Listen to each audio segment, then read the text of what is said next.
Assalamu alaikum урматтуу мекендештер. Бүгүн сиздерге 3 коркуу тууралуу айтып бермекчимин. Мага көрүнгөнү келген бейтаптардын көпчүлүгүндө ушул маселелер бар. Биринчиси дарыдан коркуу.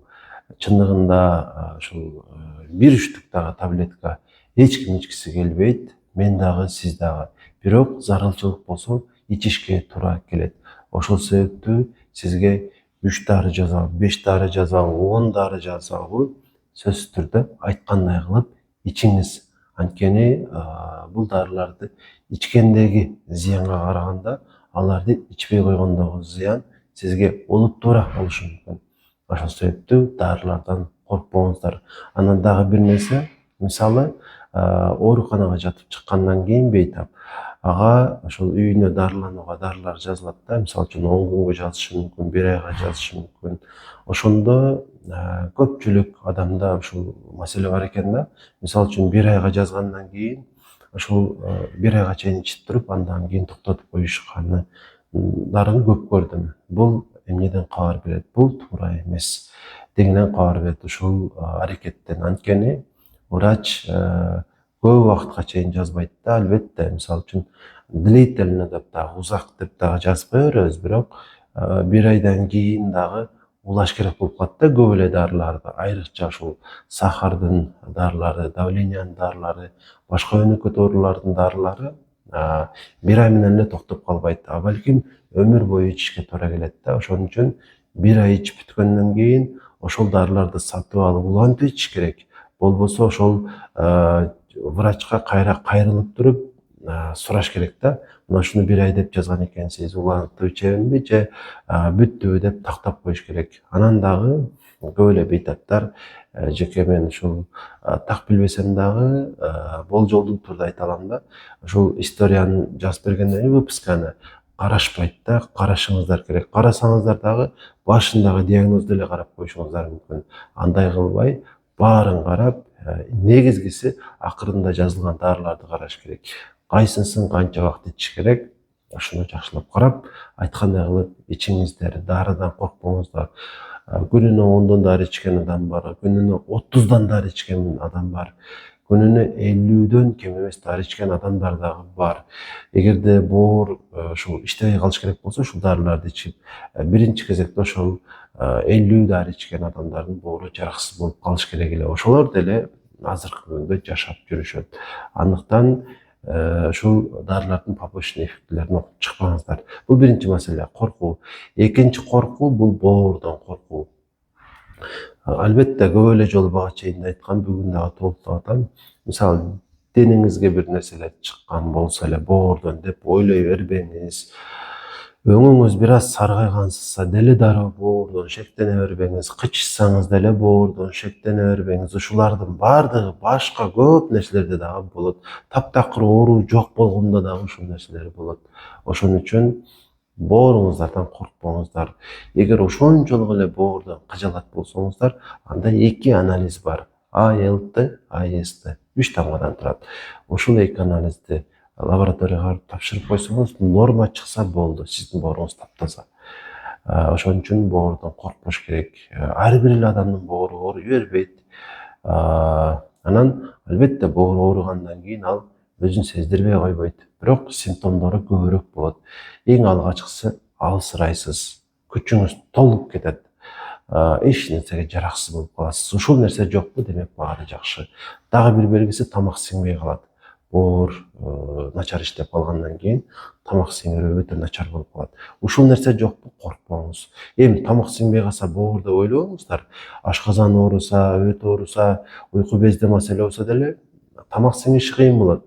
Бирок боордон дагы болот да. Айтайын дегеним, эгер боордон болгон болсо алсырайсыз, тамак сиңбей калат, анан улуу сараңыздын түстөрү өзгөрөт.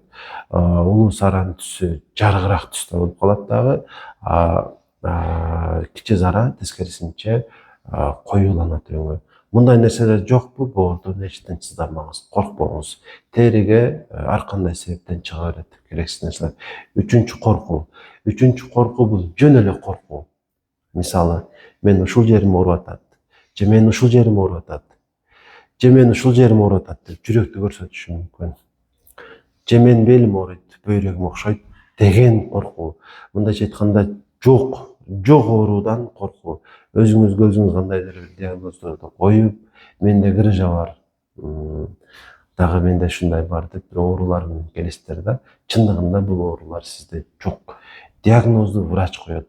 Врач дагы келгениңизде эле сизге карап туруп эле диагноз коюп койсо, ага ишенбеңиз. Анализ тапшыртат, УЗИ кылдырат, шилаңды жуткурат, томографияга жөнөтүшү мүмкүн. Ушулардан кийин балким дарылап дагы баштайт бир канча күн. Ушулардан кийин так бир диагноз койсо, ошондо ишениш керек. Анан жок эле оорудан корко бербеңиздер. Мен көп эле айткам булардычы буга чейин. Бүгүн дагы кайталап атам да. Көпчүлүк адамдар оорулуу эмес, өзүн оорулуу деп эсептейт. Эми чындап коркуш керек болгон бир нерсе бар. Мен негизгиси ушуну айткым келди эле. Чындап коркуш керек болгон нерсе бул жүрөк кан тамыр оорулары. Албетте эми жүрөк кан тамыр оорулары дегенде дароо эле паникага түшүп калганыштын кереги жок. Анткени көпчүлүгүңүздөр ушулар менен ооруп эле жүрөсүздөр. Бирок коркунучтуу моменттер бар да, өмүргө коркунуч алып келиши мүмкүн болгон. Мисалы үчүн инсульт деген нерсе бар, инфаркт деген нерсе бар. Ошолордун неме экенин кылыш керек, алдын алып коюшубуз керек. Кантип алдын алабыз? Давленияңыз болсо дарылана бериңиз, давленияга дарыларды иче бериңиз токтотпой, анан айтылган диетаны кыла бериңиз. Мындан сырткары текшерилиш керек болгон нерселер бар. Мисалы, давлениясы бар болгон адам айталы 2 жылда бир жолу ЭКГ, ЭХОКГ деген аппараттарга түшүшү керек.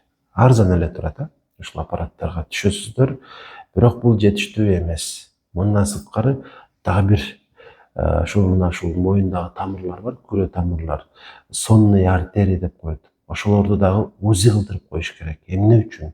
Анткени жана айтып өттүм, инсульт деген оору бар. Инсульт деген оору ушул моюндагы тамырларда атеросклероз же болбосо бляшка пайда болуп калгандан дагы калыптанышы мүмкүн да. Сиз ушунун алдын алышыңыз керек. Себеби эмнеге? Бул атеросклероз симптом бербейт да, ошон үчүн билбей жүрө беришиңиз мүмкүн. Ошонун алдын алыш үчүн 2-3 жылда бир жолу моюндагы күрө тамырларды УЗИ кылдырып коюшуңуз керек. УЗИге барып ушул нерсени кылыңыз. Анан врачка көрсөтүп коюңуз. Кардиолог врачка көрсөтөсүз жыйынтыкта. Жана ошондой эле аппараттардан ушулар. Негизи мындан да сырткары аппараттар бар. Негизги аппараттар ушулар: ЭКГ, ЭХОКГ, УЗИ, шейный, ошол сонный артерий деп коелу. Ушулан кан тамырларды УЗИ кылдырып коюш керек. Негизи кан тамыр оорубайт да. Ошон үчүн биз эч ойлонбойбуз. Бирок кан тамыр картайган болсо аны жакшы кылыш кыйын болот. Анан албетте тапшырыш керек болгон анализдер бар. Общий холестерин тапшырбай эле коюңуз. Липопротеид низкой плотности, липопротеид высокой плотности, липопротеид очень низкой плотности, триглицериди. Ушул 4 анализди тапшырып коюңуз. Бир жылда бир жолу. Анан кардиологко көрсөтүңүз. Ушулардын баарын жасаганга ашып кетсе 2 күн кетет, же 1 күнгө жетишиңиз дагы мүмкүн, эртерээк барган болсоңуз. Ушулардын баарын бүтүрүп, анан врачка көрсөтүп коюңуз, кардиологко. Эгер сиздин давленияңыз бар болсо, же жүрөктө бир маселе болсо, жүрөктө маселе жок болсо, жашыңыз 40тан өткөн болсо, 2-3 жылда бир жолу кылдырып кое бериңиз. Эч зыян тартпайсыз. Кайра бул сиздин пайдаңызга. Өдөдө айтып өттүм, кан тамыр симптом бербейт. Ал шашпай картая берет дагы, анан калыбына келиши мүмкүн болбой калат. Ошон үчүн мына коркуңуздар дебеймин го, бирок алдын алып коюш керек да, жакшылап текшертип коюш керек кан тамырларды. Ушул маалыматты сиздерге бүгүн жеткиргим келди. Анан негизи ден соолук бул өтө арзан нерсе да. Көбүрөөк басыш керек. Бул бекерби? Бекер. Таза суу ичиш керек. Бул да бекерби? Бекер. Таза абада жүрүш керек. Бул да бекерби? Бекер.